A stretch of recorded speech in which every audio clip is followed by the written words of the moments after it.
Market structure and liquidity zones. What are they?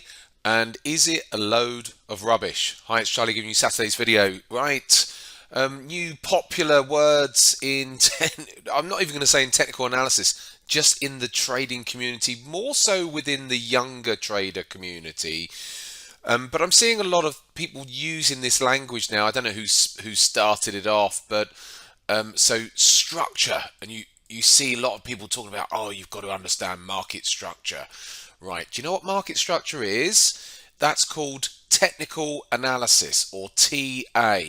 Go and buy John J. Murphy's book on technical analysis. That's all you need if you want to learn technical analysis. Market structure, that's technical analysis. So, but of course, people coming out with these words and language just to make themselves sound like they know what they're talking about, because they are, it's jargon, isn't it? And it's a new jargon. It's like, oh, I've got to understand what this market structure thing is.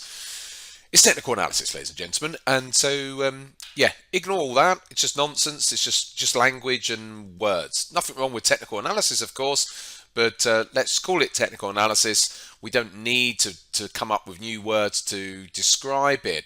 And it's the same with this other word, liquidity zones. Oh, you've got to make sure that you trade in liquidity zones, people.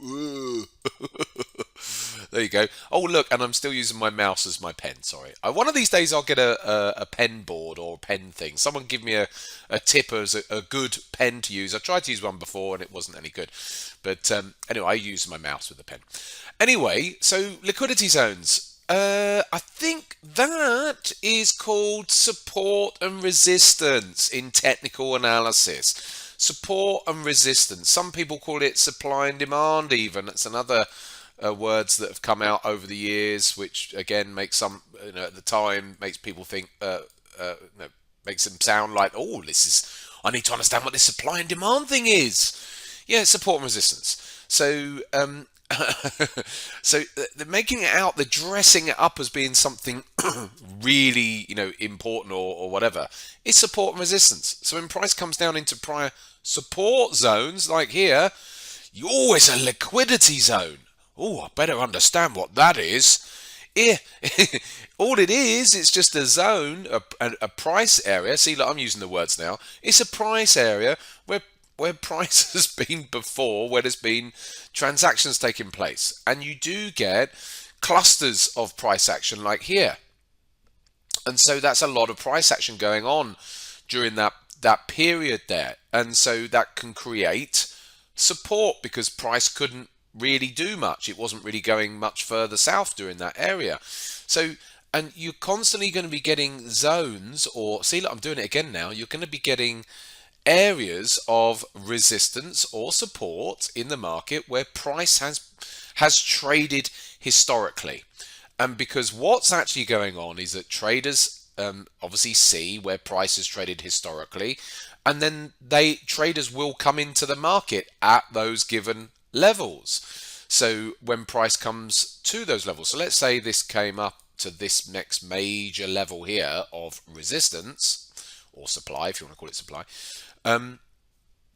then that's what it is. So it's an area of price resistance where, what's going to actually happen at this point is that buyers are more likely to bank profits. So people who have been on the long side are likely to be banking profits into that zone, and fresh sellers may be coming into this period because they may be into this area because they're probably going to be looking at that thinking, yeah, okay, we're in the right area here where price could back off. So you'll get speculators and optimists coming into this zone, this price area as well, to sell, and that's what can naturally create these double tops or whatever you want to call them, or reactions to prior price areas. But to call these things liquidity, it's just all nonsense jargon, so please don't fall for it. Pick up John J. Murphy's book on technical analysis. That's my top tip for you for this weekend, and have a read of that. Hopefully that's been of use to you. I shall see you next week.